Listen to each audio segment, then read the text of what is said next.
sertanejo? Quem gosta de sertanejo aí? Matheus e Cauã, quem conhece? Tem uma música que fala de expectativa, realidade. Quem conhece aí? Quem conhece? Não, cantar não. Cantar não. Cantar é para mandar o pessoal embora. Expectativa... Não vou fazer isso não. Expectativa e realidade. No Brasil, a gente fala muito de narrativa. E a gente tem que confrontar a narrativa com a realidade. E a gente vem sendo bombardeado com narrativas o tempo todo. E foi assim na gestão do melhor presidente da República que nós já tivemos. Quem concorda comigo? É interessante. Eu me lembro de 2021. O pessoal dizia, o Brasil vai ter um déficit de 250 bilhões de reais. O que aconteceu? Nós tivemos superávit. 0,3 ponto do PIB. Aí disseram, não, mas 22 vai ser pior. Nós vamos ter um déficit de 80 bilhões de reais. O que aconteceu? Mais de 50 bi de superávit. Mas disseram, a dívida pública vai aumentar. O que aconteceu? Ela caiu. E interessante, o presidente resolveu baixar impostos. E a arrecadação subiu. Baixou aquele tal do IPI, que é um imposto horrível para a produção, um imposto horrível para o empresário. E a arrecadação subiu. 125 leilões realizados até o final de 21, e mais não sei quantos em 22, chegamos perto dos 200 leilões, praticamente 1 tri de reais contratados em investimento de infraestrutura e uma série de reformas feitas. Quem diria que as pessoas iam para a rua para defender uma reforma da Previdência, que está sendo destruída agora? E o marco do saneamento, que vai levar saneamento, vai levar água, vai levar esgoto para um monte de gente que não tem.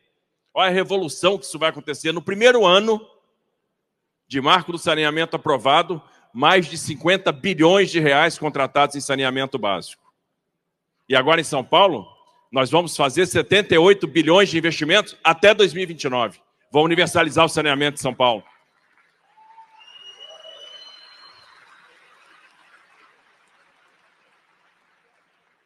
Marco das ferrovias, marco da cabotagem, autonomia do Banco Central, tão atacada hoje, mas que garante uma estabilidade de política monetária, e uma revolução de sistema financeiro que pouca gente percebeu, mas que elevou o crédito.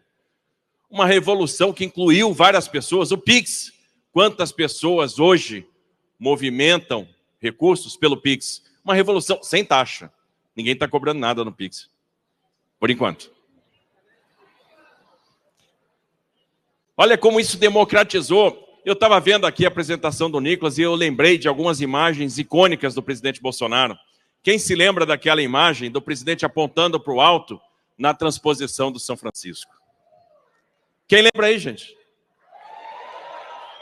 Foi uma das imagens mais bonitas que eu já vi. Quem lembra do Bolsonaro quando leva água para o Nordeste, lá com um poço artesiano, jogando o marinho dentro d'água, brincando com os moleques lá? Porque é uma alegria quando a água chega. Quem lembra disso? Pouca gente fala que é o presidente que concluiu a Ferrovia Norte-Sul, concluiu a transposição do São Francisco, né, que concluiu um monte de obra que estava inacabada, que levou ponte para onde não tinha, que fez a diferença, que aumentou o Auxílio Brasil, aumentou o que era o Bolsa Família, levou dignidade para as pessoas. Para quantas pessoas? Uma pessoa que fez a diferença e que teve que se contrapor toda vez, sempre, às narrativas. Uma pessoa que nos ensinou a amar o verde e amarelo, a cantar o hino. Uma pessoa que mostrou para nós a importância da propriedade privada e não teve invasão de terra no governo do presidente Bolsonaro. Uma pessoa que mostrou que o povo não pode ser escravizado. E a gente, presidente, procura seguir o seu exemplo. Porque em São Paulo também não vai ter invasão de terra, que nós não vamos deixar. E o Derrite está aqui, levanta aí, Derrite, para garantir isso para nós. Pedi para levantar, que o presidente estava com saudade de você. Quis saber. O Derrite está aí? Está aqui. Derrite que está fazendo um trabalho extraordinário, corajoso, combatendo o crime organizado. E o crime organizado em São Paulo não vai ter mais vez. Com trabalho de inteligência, com valorização dos policiais, com o maior investimento em tecnologia da nossa história, com aumento de efetivo, restauramos a autoestima. Se a gente fosse falar o que está sendo feito em São Paulo, lei da liberdade econômica, né, e a gente está desburocratizando o Estado que era, por incrível que pareça, o mais burocrático do Brasil, o 26º em número de atividades dispensadas de licenciamento, hoje é o primeiro, tem mais de 900 atividades dispensadas. Em abril, o PIB de São Paulo cresceu 6% em relação a abril do ano passado, dados da Fundação SEAD. A gente está com um programa de investimentos que vai contratar mais de 400 bilhões de investimento em infraestrutura. A gente está combatendo o crime organizado. A gente está... Olha, São Paulo hoje tem o menor índice de homicídios do Brasil, o menor índice de homicídios da nossa história. Roubos e furtos caíram no menor índice desde 2008. Roubo de carga caiu 25%. E quando a gente fala das coisas que estão sendo realizadas, eu quero dizer para vocês, nós tivemos um professor. Nós tivemos a oportunidade, é um privilégio, de conviver com o presidente Bolsonaro no período que ele estava à frente do nosso Brasil. Quanta inspiração, quanta motivação, quanta coisa. E o Nicolas falou aqui de sacrifício. A gente viu o presidente fazer muito sacrifício, que não é fácil. Quantas vezes eu vi o presidente dizer, essa cadeira é de criptonita. E o pior é que o raio da cadeira era verde ainda, presidente. Deve ser de criptonita mesmo. Mas ele estava lá, fazendo o sacrifício pelo Brasil. E ele construiu um sentimento diferente. Ele resgatou a autoestima, ele trouxe o patriotismo. Patriotismo que está presente hoje. Quantos estados hoje têm escolas cívico-militares? São Paulo aprovou a lei e tem gente que ataca isso. Como pode alguém ser contra escolas cívico-militares? Não faz sentido isso, Gil. Não faz sentido isso. Como pode, Bove, alguém ser contra o agronegócio? O agronegócio tecnificado, diversificado, que nos enche de orgulho. Como pode alguém relativizar o direito de propriedade? Nós tivemos ensinamentos valiosos. Tem um caminho que nos foi ensinado. E a verdade é que nós temos que fazer sacrifícios. Nós temos um grande compromisso. E esse ano é um ano de fazer compromisso. Esse ano é um ano de dar cara a tapa. É um ano de fazer esforço. Porque esse ano a gente começa a construir o que vai ser 26.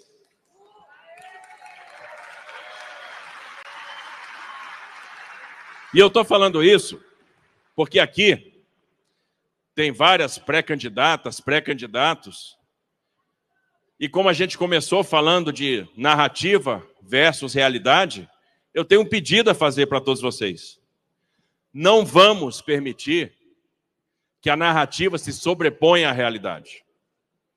A gente não pode permitir que a narrativa tome o lugar da realidade, porque se a gente permitir que a narrativa tome o lugar da realidade, a gente vai condenar a nossa realidade, o nosso futuro, a virar a narrativa que estão impondo. E nós não vamos permitir isso acontecer. Nós não vamos deixar isso acontecer. Sabe por quê? Nós aprendemos o caminho. A direita está aqui, está unida, e tem uma liderança, que é o nosso presidente Bolsonaro.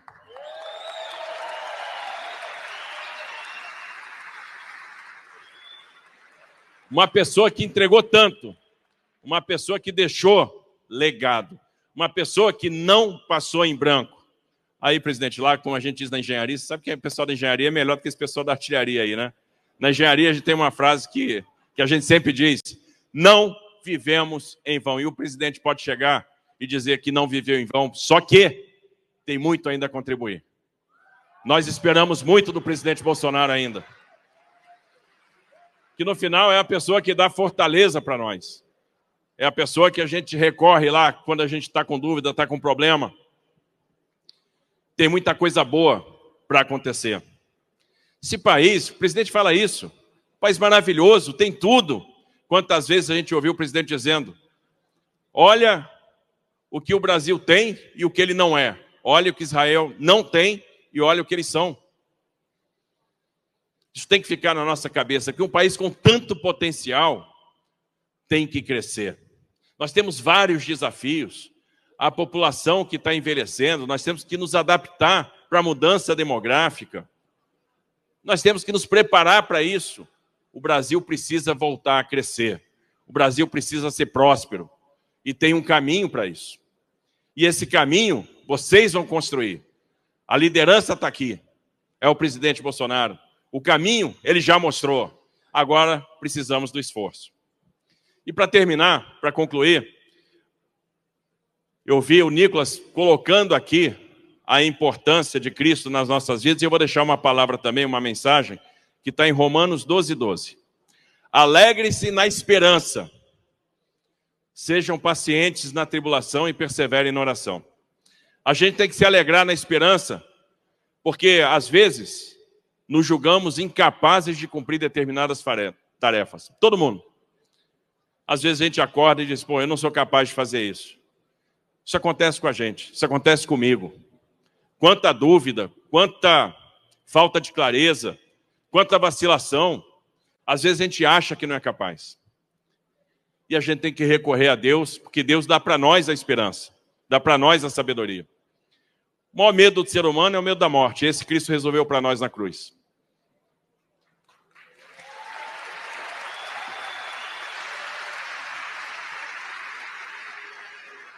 Não quer dizer que vai ser fácil, é por isso que a gente tem que ser paciente na tribulação, porque a tribulação vai ocorrer.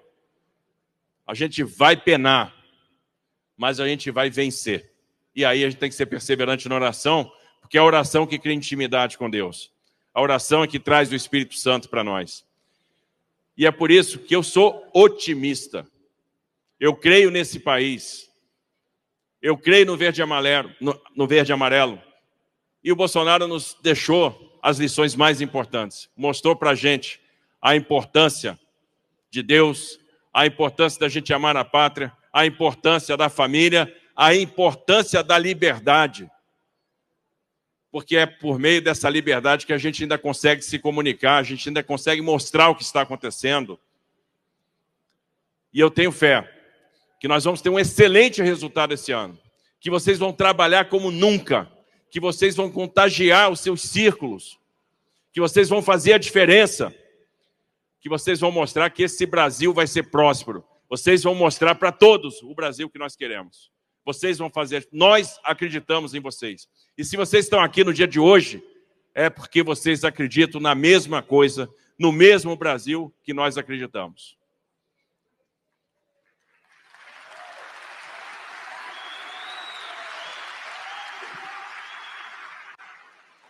Nós acreditamos nesse Brasil que começou a ser transformado pelo presidente Bolsonaro. Ainda tem um caminho muito longo pela frente, mas nós vamos trilhar esse caminho juntos, com o nosso líder, e nós vamos chegar lá. Nós vamos fazer a diferença, porque também nós não vamos viver em vão. Então, obrigado, Bolsonaro. Obrigado por tudo. Parabéns por vocês estarem aqui. Obrigado pelo carinho. Vamos em frente, que vocês sejam muito bem-sucedidos. A gente tem que sair daqui e ser igual um leão, para defender aquilo que verdadeiramente interessa, para defender a nossa pátria. Parabéns a todos, que Deus abençoe.